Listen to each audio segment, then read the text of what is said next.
Today, I want to talk about something that is happening when many people go into the next relationship. The challenge is due to the previous relationship, whether it was good or bad. When someone gets into the next relationship, which is what many of you, many of us do, we tend to go into that relationship with reservations or with expectations. And that is the biggest weakness, is the biggest error, the worst mistake that one can ever make. Now, you get into a relationship, you get involved with this partner. Now, because of your experiences that are on the downside, when you get into that relationship, you would expect that partner not to fault on those things. So meaning you will keep guard. You always check every little thing you guard against. And it's a challenge because if you guard against, you don't get relaxed. Because everything, even if it's not wrong, you will tend to maybe note or notice something that is wrong, even if it's not there. Your eyes might overcloud you or overshadow you with misinformation or misinterpretation. That is when you get into a relationship with reservations. And secondly, you get in there not being yourself because you are too cautious, you are too careful. You want to note everything, and you tell yourself you will not do something unless if you see something. That's quite a serious challenge because then you tend not to be yourself in that relationship. The other point is that some get into relationship with more expectation, meaning their previous partners couldn't achieve X, Y, and Z. And they are telling themselves to say, with the next relationship, I will make sure that this one has no choice but will do X, Y, and Z, which means on the basis of what happened previously, your suppression in the previous, you nail the next person to over exceed what you went through. And personally, I feel it is unfair in a relationship because when you tend to put someone on a scale, yes, there's nothing wrong to evaluate yourself, but don't put the next person on a scale. Fair enough, there's absolutely nothing wrong to have a standard, to know your stand, to know who you are, and to know what you deserve. But the problem is when you get into a relationship with expectations. And this is what destroys many couples. Because then you get into a relationship, you date this person, and your expectation is you want this guy to buy you X, Y, and Z, to build you X, Y, and Z, to be X, Y, and Z. And you find that the person does not have the capacity or is not all that. You will simply be demoralized. As I said in the beginning, also you get into a relationship knowing that your previous relationship, your partner has faulted. So when you get into this second relationship, you always guard against everything that the guy is doing or the lady is doing. And that is why many relationships actually shatters. Because why? They don't tend to broaden up their wings. They don't tend to be themselves. There's limitations. There's expectations. And I'm saying when getting into a relationship, you must get in wholeheartedly, give it your all without limitations and expectations. And the relationship will guide you through. Of course, if it is not worthwhile, it will definitely come to play that it is not meant to be. And sometimes when you get into a relationship thinking that you are always the driver, your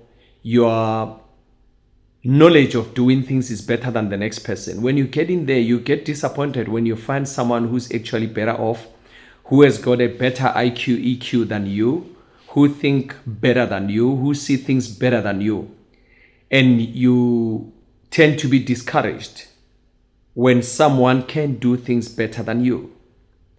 And for me, if you can do things, if the person can do things better than you, it's a plus, because at least you know that you've got a pillar, you've got a shoulder to cry on, you've got someone to lead you.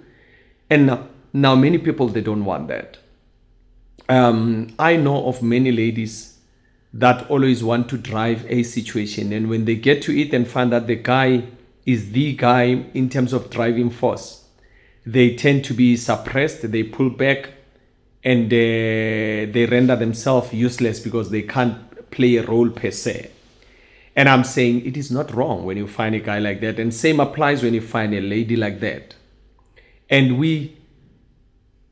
I'll say many a times we don't have heart for each other. You know, our past experiences, history plays a major role in the current or the coming relationships, because whatever that has happened to you over time has become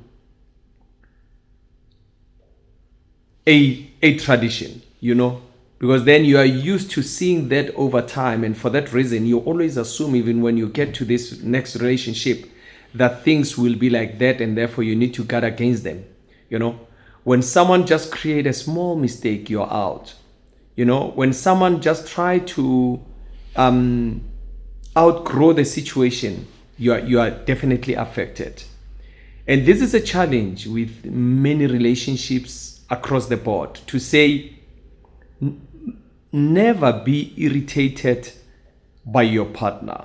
Never feel challenged by your partner. It is a good thing. Be you a man or a woman, you know, lady or the guy.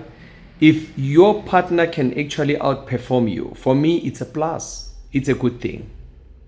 The one last thing I want to say, sometimes it's not always the case that relationships work out the way we want them to work out. At times, two people might be good, but not good for each other, you know? And there is nothing wrong if the two people part ways. And again, there is nothing wrong if the two people sit down and say, look, this is the situation, this is where we are. And for that reason, we have to separate. The challenge is when one look into the relationship and try to think that the right thing must be converted to wrong. At times, understand your partner when they sit down with you and say, listen, it's not working out. Or at times, understand your partner when they say, let's look into this. There's a challenge that we can work around. Many a times also, some relationships are destroyed by the fact that one does not want to hear the other person's view. At times, one think he is better off than the other one. And many a times in a relationship, you find partners that actually compete amongst themselves. There's absolutely no way that a relationship can survive if two partners compete. There's absolutely no way. And I'm of the view that there's nothing wrong when two great people separate. And again, there's nothing wrong when two great people sit together to sort out any issue. At times, some separation are worthwhile. At times, some separations are good. At times, God brings certain people in your life to take you through a journey and later remove them. At times, God brings them in your life because you need them at that time. At times, God brings them in your life so that they can be permanent in your life. So what's important is for you to have wisdom, that you allow what needs to be allowed and you disallow what needs to be disallowed. So don't blame yourself if someone leaves you or you leave someone, and let not the next person blame you when you leave them. It is normal, and it is fair that you pain after. It is temporarily. Reality is that, of course, you know the person, you will never forget them, but it was worthwhile. If it is meant to be, it will be, and if it was not, it won't be. So let's not be too hard on ourselves in this instance. Relationships